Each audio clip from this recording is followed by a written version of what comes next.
Daghang lugar sa Mindanao ang nakasinati og pagdaot sa panahon. Lakip ang isulan Sultan Kudarat kung asa duha ka balay ang naanod sa pagbaha. Samtang usa ka lalaki missing human maanod sab sa Kabakan River. Ani report.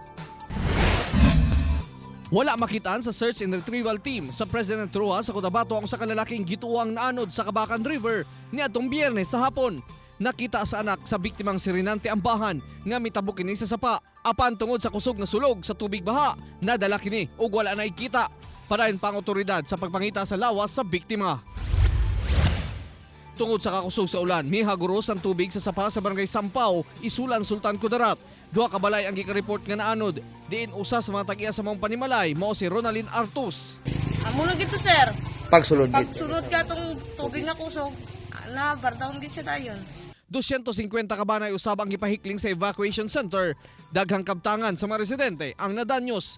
Nagpaabot na sabog tabang ang barangay ug LGU sa mga nabahaan. Gikatak na usab ayuhon ang mga nagubang mga tulay aron maagian na sa mga sakyanan. The rest, ang ibang nga pamilya, labi na ginang mga kabataan, ari na diri sa Villa Clara Elementary School kag sa diri lang mismo sa barangay. Samtang submarine bridge nga nagsumpay sa Zone 1 ug Zone 10 sa Barangay Aduno sa Iligan City naguba tungod sa tubig baha. Nakapasamot sa pagkadaot sa tulay maong mga kahoy ug gapnod nga naanod. Sumala sa mga residente nga bag-uhay lang natapos ang maong tulay nga may kantidad og 2 million pesos.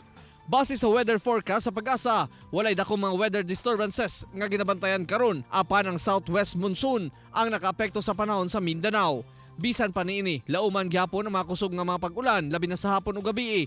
Busa padayon gihapong magbinantayon sa kalit nga pagdaot sa panahon. Walay major nga weather system ang makaapekto karon sa tibok dapit sa Mindanao. Busa makasinati kita sa maayong lakaw sa panahon.